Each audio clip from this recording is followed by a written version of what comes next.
complex and perilous chapter. The arms control regime has been whittled away. The salience of nuclear weapons is going up. What happens when the world's last major nuclear treaty expires and no one is ready with a replacement? In February 2026, the final barrier restraining US and Russian long-range nuclear weapons disappears. The Cold War is history, but its shadow has never truly gone.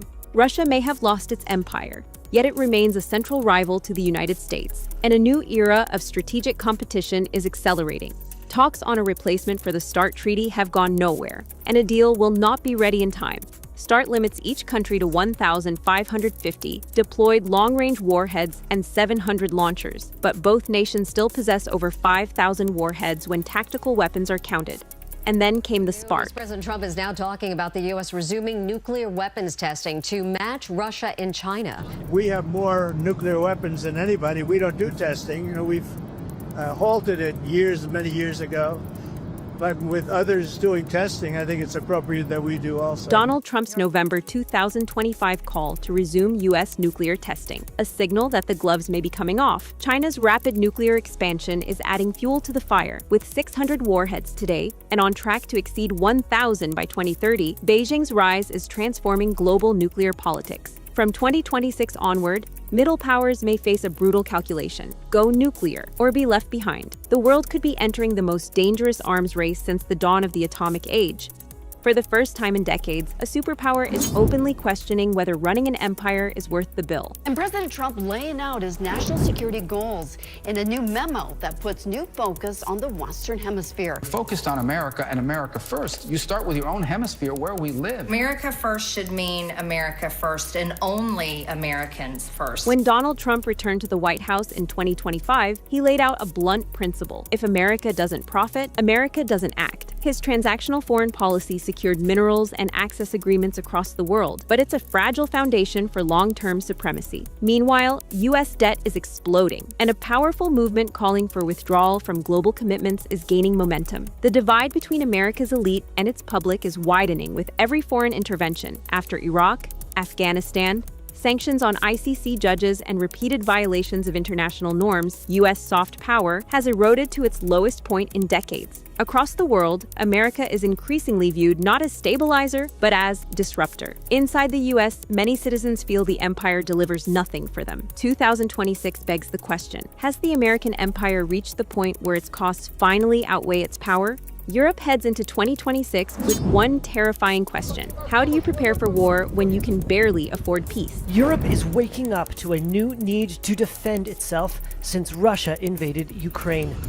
But the NATO alliance is not ready, some military experts say. If Russia were to go to war with Europe, could Europe defend itself?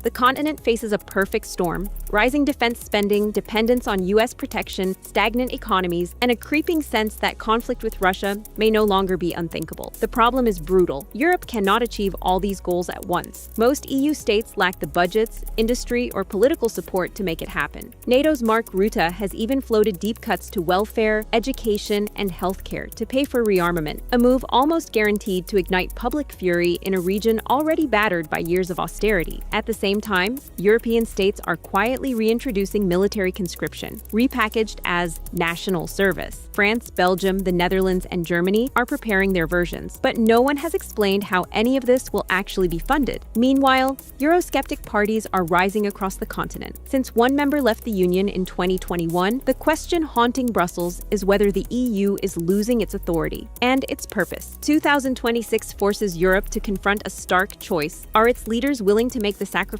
required, and will their people even let them?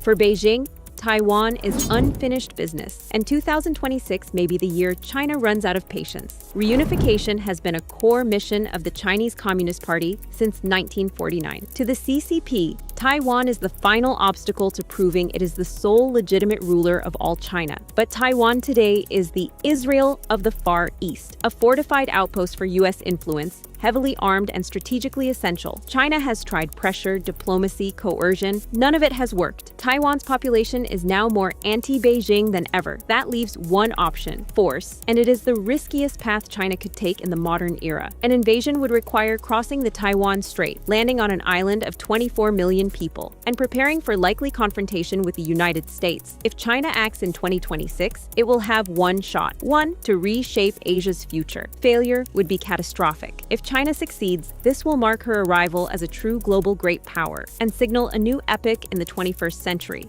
By mid-2026, the Ukraine war will have lasted longer than World War I, and there is still no end in sight. A war expected to last weeks has become a grinding struggle of trenches, drones, and artillery. Ukraine is exhausted. It relies entirely on Western support, which the US has signaled it is winding down. Europe promises to step up, but lacks the capacity to deliver. Ukraine is bleeding manpower and struggling to hold its positions. Russia, by contrast, is mobilizing reinforcements and sustaining its war machine. Across Europe, the fear is growing. The war may not stay contained. Cyber attacks are escalating. Russian drones are crossing into NATO airspace. Baltic states are rehearsing mass evacuations. The question that hangs over 2026: can Russia deliver a decisive blow, or will the war drag Europe into something far bigger?